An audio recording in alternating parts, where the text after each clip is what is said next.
Hello and welcome to our webinar, Mimio and Red Rock presents Find the Funds, 21st Century Community Learning Centers, featuring Dr. Jenny House of Red Rock Reports. Some quick housekeeping. Each of you should have a sidebar to the left of the presentation window. Throughout today's presentation, feel free to use the chat window to ask any questions that you may have. We will do our best to address your questions during our Q&A session following the presentation. The questions that we do not get to will be answered via email after the presentation. Shortly after the webinar, we will be sending out an email to all registrants that will contain a link to the recording. The presentation will remain on demand so that you can sit back, put your feet up, and watch at your leisure. If for some reason you lose connection during our presentation, you can follow the link to rejoin this session.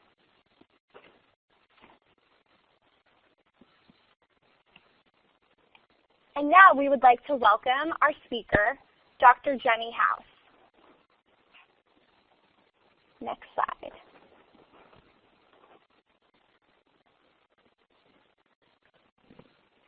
Dr. Jennifer House is the founder and principal of Red Rock Reports and a noted education market leader. She is a former school district administrator and educational technology innovator who has held executive positions with Apple Computer, Classroom Connect, and other leading K-12 organizations. Under Dr. House's direction, Red Rock Reports has assembled a team of specialists with a broad range of professional experience and industry perspectives. Today, Dr. House will be using her vast knowledge of educational funding to guide us through strategies to uncover and use 21st Century Community Learning Center grants. Welcome, Dr. House. Thank you so much, and I'm very excited about being with all of you today. So next slide, I'm going to talk about the agenda. What I want to go over first is a few of the latest funding trends, because any grant that you go for this year are going to be impacted by some of these. So it's just kind of good to know what's happening in Washington aside from inaugurations and things like that may impact applying for different funds. And then I'm going to do a deep dive into 21st Century Community Learning Centers. So, just if you have any questions, put them in the chat box and I will address those at the end, just like she said. So, next slide. So the funding cliff. This is one we've been hearing about for a long time, and you all know what it means, that the super committee was formed, that are we going to address the debt ceiling? And as we know, it came down to the last hour, and it looks like it's been averted, or at least temporarily. But I just want to remind you what that would have done to education in case we get there again, because the same thing will apply as we're looking at it in March and again in May. They were really proposing an 8.2% cut to education. That would have meant 1.8 million students would be affected that would no longer be served, because and the biggest bunch of that was from Title I. It would have been reduced big time. Also, 200,000 teachers would not get professional development. So that was Title II, the teacher quality money, was going to be reduced significantly. $44 million would have been cut from struggling schools, or the SIG, School Improvement Grant schools. 96,000 less students would be served by Head Start. And most of this would not have taken place until the 2013-14 school year, but people started hoarding money because they thought, we aren't going to pass it out to the school district. So you may have felt that in your school district, because some of the states were holding it, some of the districts were holding it, because they just wanted to make sure if the worst happened that they had some to help them next year. The only schools that would have been impacted immediately were schools on Indian land or Impact Aid. That's federal government, schools on federal land, or that had a lot of federal working parents as part of those. They would have been cut immediately 8.2% in the budget. So, you know, good news, but if it comes up again, you know why you want to fight it, and let your senator or your House of Representative, your congressman, let them know why you don't want that to happen. The next thing that happened on the next slide is the Common Core state adoption. And I know every one of you, is hearing about this. Maybe a lot of you have already gone to workshops on it. Some of you may be making activities already to align your content to Common Core standards. But currently, there are 46 states that have said that they are going to adopt the Common Core standards, and that's all the green states on this. You notice that there's one kind of blue-green state. That's Minnesota, and that's because they are only adopting reading language arts. So far, they have not said that they will adopt the math standards. So, Alaska, Texas, Nebraska, and Virginia, at this point, have not said that they are going to adopt the Common Core standards in total. Now, I've heard from superintendents and some of the state departments in those states that they're going to use some of them. It's just that they aren't adopting those 100%. The reason I bring this up, if you're going for any federal grant this year, you definitely want to talk about whatever project you're doing, how it will align with the Common Core standards. That, it's really going to be a deal breaker if you don't have that in your application. The next slide talks about another big thing that's happening across the country, and that's the ESEA, Elementary, Secondary, and Education Act, flexibility, or waivers. And this is because No Child Left Behind, which is the name that since the Bush administration, that's what we've been calling ESEA. That had a really onerous little part that said by 2014, every student in the United States will be proficient in reading, language arts, and math.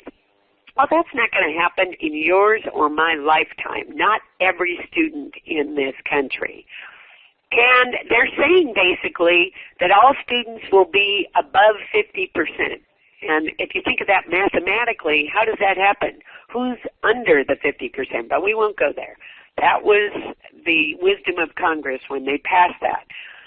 The bad thing is, if your district or your state doesn't show that every child is proficient in 2014, basically they're going to lose their federal funding. So what the states are doing is applying for waivers for the accountability especially and other things as well. And you need to know, because right now 34 states and the District of Columbia have had a waiver approved. Most of the time this comes into what's the state test? What's the test that we are measuring our students about? Sometimes it's flexibility in the money. The Supplemental Educational Services money, which is a subset of Title I. We're not using that to hire outside contractors, therefore we're going to put that money back in our Title I. So there's some flexibility of how you can spend the money. There's some flexibility in teacher evaluation, but they do have to have some tie-in with the teacher evaluation to student achievement to get their waivers approved. I live in the state of California, and you notice that they say it's not applying under the new guidelines. Actually, we did apply and we were shot down in December because the teachers union in the state of California did not sign on the teacher evaluation model that was part of the waiver application. So currently there are 34 states and D.C., as I said. 10 are awaiting approval: Alabama, Alaska, the Bureau of Indian Education, Hawaii, Illinois, Iowa, Maine, New Hampshire, North Dakota, Puerto Rico, and West Virginia. So if you're in any of those states, you may still have the waiver. The reason I bring up waivers is also in your application, you want to mention how you are addressing the requirements of the waiver that your state is operating under.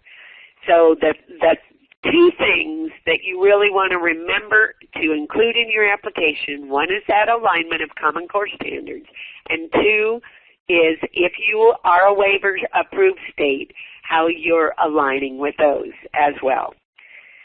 So now let's go to the deep dive on 21st century community learning centers, because many of the states right now have the applications out for you to apply. So what is 21st century community learning center? Well, this is a program that is also known as Title IV-B. It has many different things that are exciting for you. It provides federal funding for the establishment of community, now that's the important thing, community learning centers that provide academic, artistic, and cultural enrichment opportunities for children, particularly who attend high poverty and low performing schools in order to meet state and local standards in core academic subjects such as reading, math, and science. This program is also to offer students a broad array of activities and, very important, to include families and the community in the academic process. So remember, it's not just academics. This is an after school, before school, or, like at lunchtime program. This is not during the school day. So how are you providing, reinforcement, extension of the learning that's happening, but you're not replicating the same thing that you're doing in the classroom all day? What are some new exciting things that you're doing? How are you engaging the students? How are you bringing the cultural aspects of their community? So, that's an important one, because are you partnering with the YMCA? Are you partnering with a local community center? Are you partnering with a faith-based organization to include this? Sometimes some schools, because of danger in the community, the schools don't stay open. They run these programs like at the Y or in a church or other places. So that's why it's a partnership grant. I like to say in Washington these days that a lot of the grants are, the grant du jour is partnership. So it's the school plus the local nonprofit or a faith-based organization plus the parents. So when you're writing an application, you want to think of the community and how you're involving everybody in part of that. And it's also a safety issue. There are two types of grants.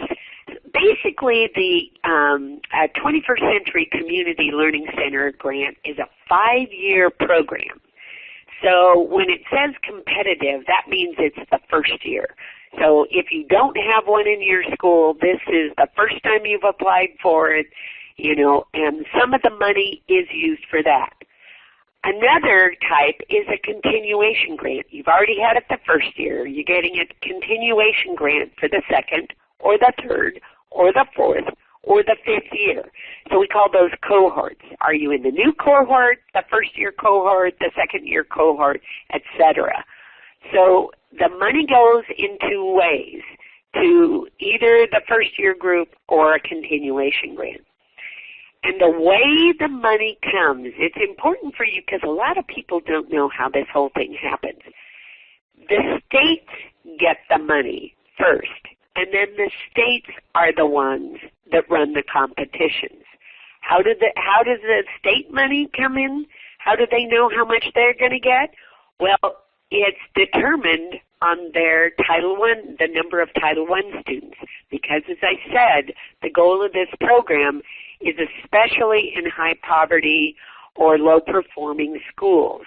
So it stands to reason that that's the formula that they give the state the money on. However, a school in a medium poverty area or, you know, even a high wealth area can be part of it. The good thing, if you're in a high wealth area, you want to partner with a school that's in a low poverty, you know, low or high poverty, low performing school area as well. Okay? Let's go to the next one. So this says that the amount of money, the nice round figure for the year is $1.151 billion. Now, you need to know Congress tried to cut this out last year. And for next year, it says zero again. But this is one of those programs that Congress reconsiders every year. And, you know, because of preparing students with reading and language arts skills and math skills for jobs. See, you know, when everything went, the bottom fell out of the job market, all of a sudden they realized the schools can't do it in a whole day, so let's re-up the money for after-school programs. So this year, it's $1.151 billion.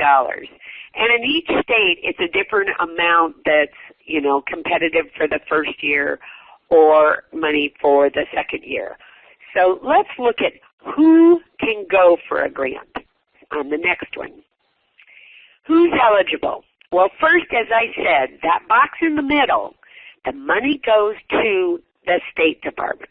And the state itself may go for a grant. And where that might be really applicable is, think of Hawaii. It's really one school district. So, you know, the State Department may manage it right out of the State Department rather than giving it to the school district and having to have a new position in place to manage it. So the state will just do it itself. But normally, the money goes to a district, or it could go to the nonprofit as the fiscal agent, and the nonprofit gives the money to the school district. It really, you know, sometimes, and you've probably been on a grant committee where you're writing the grant, and you've got, you know, maybe a couple of schools or a couple of school districts, you've got a nonprofit, and everybody says, okay, who's going to be the fiscal agent? Who's going to manage the money? Who's going to manage the purchasing? That it can be either one of those. Notice the blue box. If you're from a private school, you also can apply for this. This is definitely one of those programs that allows a private school, Catholic school, Lutheran school, etc. You can also go for this. What I encourage is no matter who it is, remember, it's the partner. Do not go for it by yourself. You won't get it. You want a partner. Get your dance partners in place. And you want to remember the goals. You're going to assist the youth in meeting the standards for core academic subjects. And be sure, like I said before, Common Core standards. You also want to offer a broad array of other services like art, music, recreation, character education, career and technical training, some areas drug and violence prevention programming, and technology education. Remember, this is after school. Think of yourself. You've been in school all day. You know, you want to do things that are engaging. You can teach reading and language arts, you know, through art activities, through music, etc. So think of engaging ways, and technology, always kids get excited about that as well.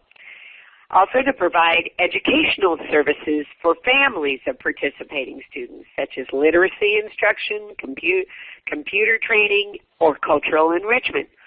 So what you buy for this program, remember, it can be used during the day in the classroom, it can be used in the after-school program, and at night.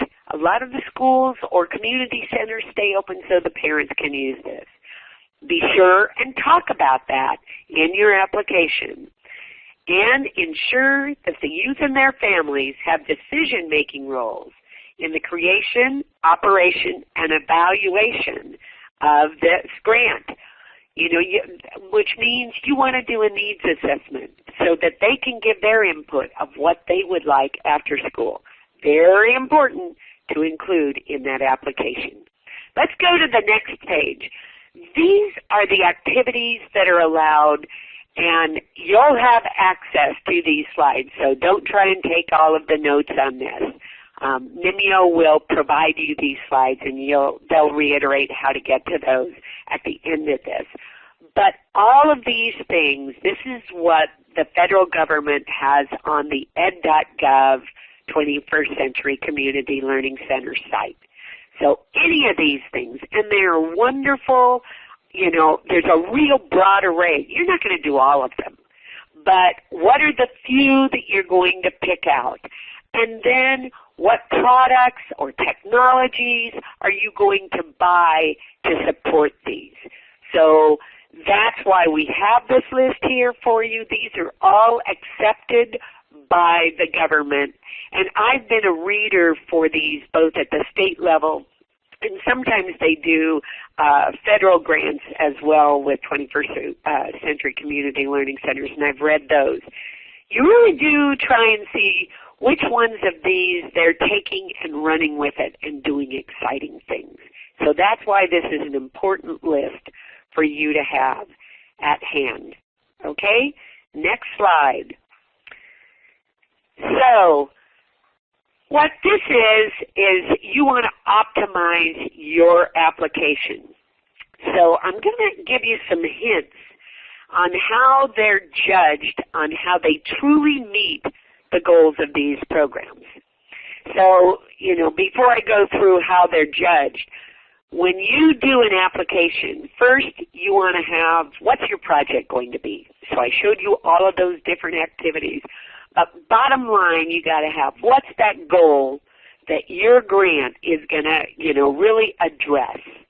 That's the story that you've got to put together.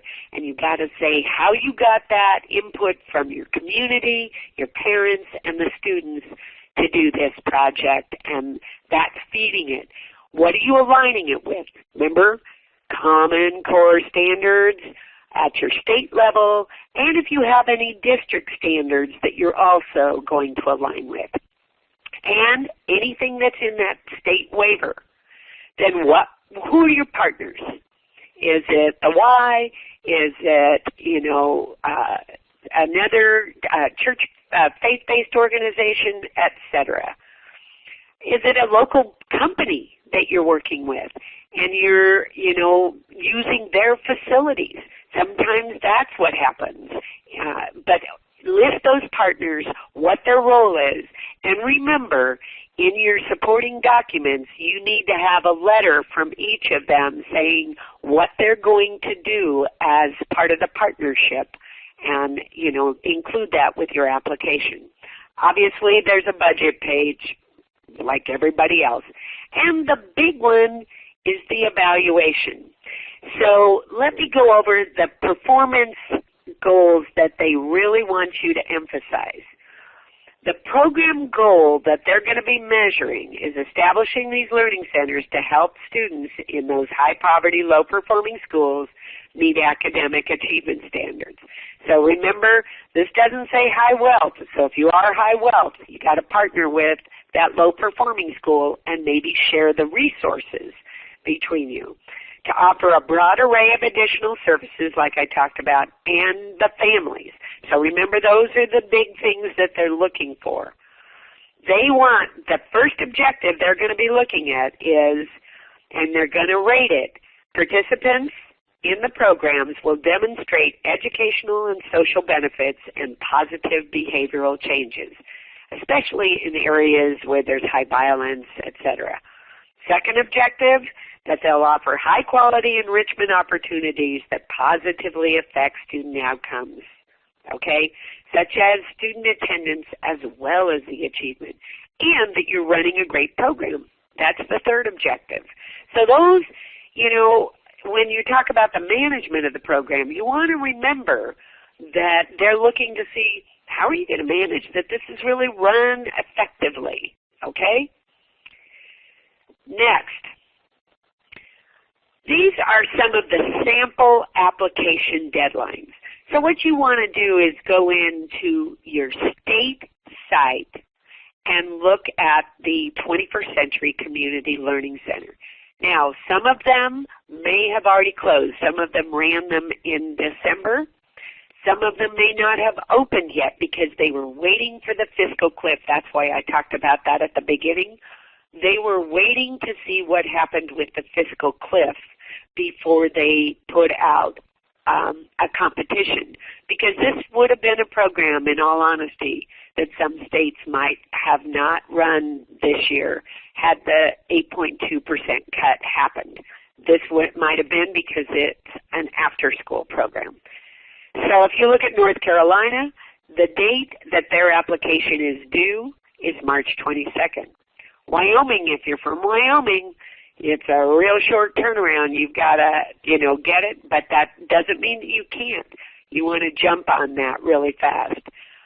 Alaska, Michigan, Vermont, Ohio, these are just some. I didn't want to waste a lot of slides with a lot of this. But I want to reiterate, if you don't see an application on your state website yet, don't worry, because that was, as I said, it was the fiscal cliff that stopped a lot of these. You got to pull, if you are going to go for any of these, just taking a look at this, you got to pull a committee together really fast, get a needs assessment. The wonderful thing is, you can use all of the online tools to do a quick survey of your teachers, of your parents, of your students, get some feedback, put the project together. It's a wonderful grant that, you can go for. There's another thing that you say, well, how do I know if there's a continuation grant? So let's go to the next slide where you see the PICS award database. And what this is Profile and Performance Information Collection System. Don't you love PICS?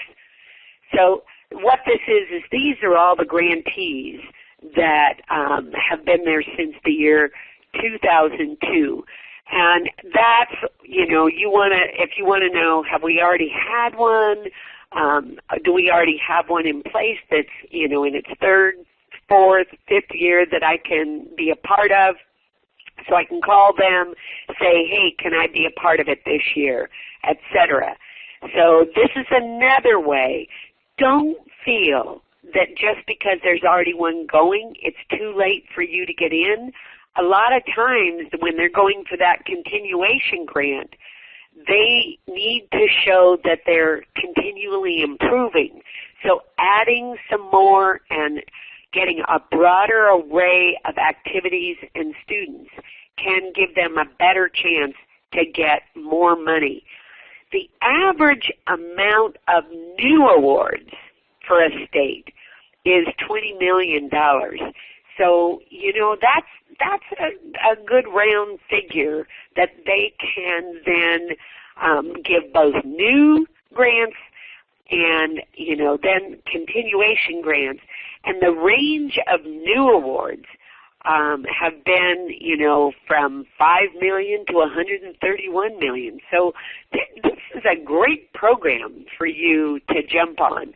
And, you can do a lot of those things that you've been dreaming of doing but just haven't had the money. It's just you've got to look at, it's an after-school program. And, there's one small thing. Do you as a teacher want to teach after school, or are there going to be brand new teachers brought in? That's something you've got to consider in this application. Next slide. This is a resource slide that some of you, just to help you as you're putting an application together and actually even deciding whether you should put an application. The first one is the rules for 21st Century Community Learning Center grants. whoever named this, it just doesn't roll off your tongue. But the rules are very important for you to be up to date on. And this top one is the ed.gov. It takes you right to that site where all the rules are in. I do have to tell you one thing, that if you think the State Department is a little slow in getting things up on the website, the federal government is even worse. So sometimes, you just have to look carefully at what the latest dates are. But the rules haven't changed that much. So even if, it was something that was put up in 2009, 2010, the rules pretty much are still the same. The second, I always like to be, up on, show me one grant that's really gotten this, who's gotten a grant, and let me see their application. That's what this site is, from the K-12 grant site, and they've got some great samples of, winning grants. So that's a good thing for you to take a look at. I like to say I like to be first to be second, rather than being, just doing it cold and, doing it wrong.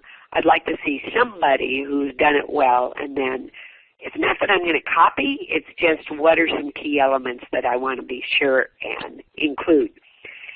The third one I think is critical. Should you even apply for this grant? And it really is a checklist for you to make sure that you have some certain things in place before you even consider applying. And that's a very important one, because don't waste the time. This is going to take you and your writing committee a lot of time to put this together.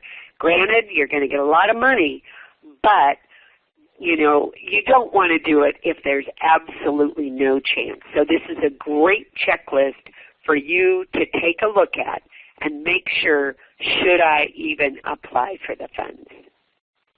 Next one. Mimio has done a wonderful service to you to also give you some of the latest information about this. And they talk about how their products fit into this, but it also is really important because they have invested in making sure that you have the latest information about the program and the key requirements of 21st Century Community Learning Center grants. So at the end, you're going to find out where you can get this Mimio Classroom Funding Guide, which definitely addresses all of the areas. So let's talk about what areas it goes into. Next slide. So using the funding guide, it talks about the 4 key areas that are important that you need to address. Obviously, one of them is academic achievement. I don't care what grant you're going for these days. Bottom line is, how does it improve student achievement? Even if you're talking about, a big professional development grant, bottom line is, how does that affect student achievement? So, really call that out, bold it. What are you going to do with your grant that's going to improve that? Second is those disadvantaged students. I read, the goals of this program, what they're going to be looking at in the judging. How are you helping those students in low-performing or high-poverty schools? Even if you're from a high-performing school, how are you helping your partner in this grant in the low-performing? Okay. Third is efficacy. When you buy a product for this, whether it be Mimio, whether it be anybody else's product, what proof do you have, evidence of efficacy, that this has helped students in the past, even in a pilot program, improve student achievement? So that is, anything that you're buying, you want to prove that it's going to raise student achievement. And you've got to show how your project is going to improve student achievement. And that will come up obviously in the evaluation component of how you're going to measure that efficacy. And finally, the staff training, and it's whether you're going numerically or around the pie. But staff training is critical. As I said, softly in that hint, who's going to do the teaching? Because a lot of times when I've worked with schools that have one of these grants, the teachers themselves say, hey, I'm exhausted. I'm not going to teach also because this is extra money, but I just am too exhausted. I've got another set of programs, or I'm teaching 150 kids a day. The last thing I need is teaching more. So who is going to be the teacher, and what staff development do you have? What professional development do you have in there? Remember, you're using a lot of times new products or services after school to make it engaging and motivating for those students. So how are you training, those teachers about this? Even some of the teachers that teach during the daytime may not have used these. So how are you doing that? So the, things in the Mimio funding guide, what they've done is talked about how their product addresses each of these. But you need to be able to do that for any product that you're buying as well. Next slide. So as our host, we also want to be able to look at what products do they have for before, during, and after school. So one of them is the Mimio Reading Comprehension. And, if I were running a program, and some people will only choose certain grade levels that they're going to address. Rather than this is an after-school program for everybody, they may say, okay, we're just going to do it for grades 3 through 8. This is a great comprehension program that you can use after school. And you can use the technology, great digital learning, that's always more motivating, and using some of their suite of technology products as well. I love this Mimio Vote assessment. If I were a teacher, I would love to use that with the kids. Okay, as you're teaching during the afternoon, it's after school, okay, I'm going to do, it's almost like Jeopardy or what's that, Millionaire or something like that. So I'm giving you some options, 1, 2, 3, or 4, A, B, C, or D. How well are you understanding? The nice thing is you can check for understanding immediately rather than giving them, a paper and pencil test. You take it home, oh man, none of them got it. So I love, a technology like that. If you're addressing the younger children in your after-school program, look at a program like Mimio Sprout Early Reading. What we have seen in the applications and the awardees is a very high propensity of technology being used after school. Again, it's highly motivational, highly engaging. You also get immediate feedback. They're built-in formative and summative assessment. And the nice thing is, the parents can use that for adult education at night as well. And if you're, during the day, maybe you're running a special group, that this would really help too. So, once you buy this, you can use it in multiple ways. There's also some tools to help in terms of scenarios. And I always like scenarios in an application. Okay, one scenario is we're going to be, we need help using the new Common Core standards. So here's how we are going to use X product to be able to address the Common Core standards. That is a great way, as a reader, I love that. It's really clear what you're trying to accomplish and how you're going to be doing it and what products you're going to be using as well. Next, this is a Mimio classroom family of products. And at the end, you're going to be hearing from, I'm not from Mimio, so I am not, as well versed in, the features and benefits of each of these, but they will be able to tell you about where you can get the information and talk to you more about that. So, and I'm just about done with the funding part, and then they can help you on the others. For more information on the products, you can look at Mimio.com. If you have questions on the funding, maybe I've touched on a couple of things that you just didn't understand because I'm moving very quickly in the interest of time, I have given you my email address as well. So don't hesitate to either ask somebody from Mimio or contact me directly. So right now I'm going to turn this back over to the Mimio team for questions and answers and any of their feedback. Great. Thank you so much, Dr. House, for providing us with all that useful information. We actually wanted to just give you guys a quick little blurb about Mimio. Mimio has been a leader in educational technology for the past 18 years, providing affordable, easy-to-use, and effective solutions. Mimio technology empowers both educators and students in all forms of learning to enable real understanding.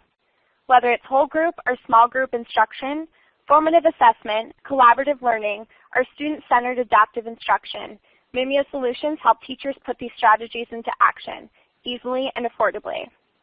And if you guys can see, we've got a family of products up here for your viewing.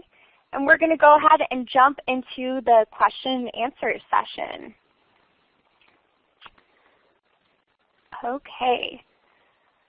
So, Dr. House, the first question is from Arnie, and he would like to know, he is from Nebraska. Do we even qualify for the Community Learning Center grant? And that is because you're worried about not, I assume, you're worried because you don't have not adopted the Common Core standards. What's interesting in many of the states, in the 4 states that have not, is usually most of the districts are doing some adoption of the Common Core standards. I mean, how could you not? Because every vendor who's going to be coming and selling products to you now are going to be talking about their alignment with the Common Core standards. So yes, you can. Your state may not require as much alignment as any of the other states, the 46 states that have adopted it, but it's always good to say that we're aligning with some of the Common Core standards as well as the Nebraska state standards. And remember, it's not the federal government who is, running the competition. It is the Nebraska State Department of Education that's running it. And Nebraska will still get money for 21st Century Community Learning Center because it's based on the Title I. It's just, when your application comes out, just remember, look at the standards. No matter what, whether you're in Nebraska or whether you're in a neighboring state that does have Common Core standards, you still have to align with the standards, the state standards that are the operating rule. Great. Thank you, Dr. House. Arnie actually has another question. He noticed that Nebraska was white on the waivers map, and he wants to know, what does this mean? So the waivers map just means, and I'm going to go back and look at the white myself just so I'm just looking at it with mine. So they have not yet applied for a waiver. So that's, that doesn't mean that Nebraska won't apply for a waiver, but in order to apply for a waiver, you have to adopt the Common Core standards. Great. Okay. Now, Arizona has adopted the Common Core standards, but they are not going for, they have not applied for a waiver at this point. So it's each of your states is doing it. It's states' rights, and you're all doing it in your own way. So, that's kind of how it goes. Great, thank you. We have a great question from Dawn. Since this is for outside of school programs, can we use the grant money to help during school? No. So you've really got to say, and here's the trick on that. Yes, implicitly, but no explicitly. So when you write the grant, all of the project that you are doing, the equipment that you are buying, the content that you are buying is all, whether it's print or digital, that is all for after school. However, you've got it in the school, right? So you can use it, during the day. It's just you don't put that as an application. I used to be in charge of instruction for a school district here in California. I could not stand material mausoleums, as I call them, that were bought for, say, Title I, and none of the rest of the kids could use that. Well, now with commingling, there's ways that we can get around that. The same thing applies here. You're not going to have those, say that you buy tablets, iPads. Say that you buy the Mimio products, that you were just looking at.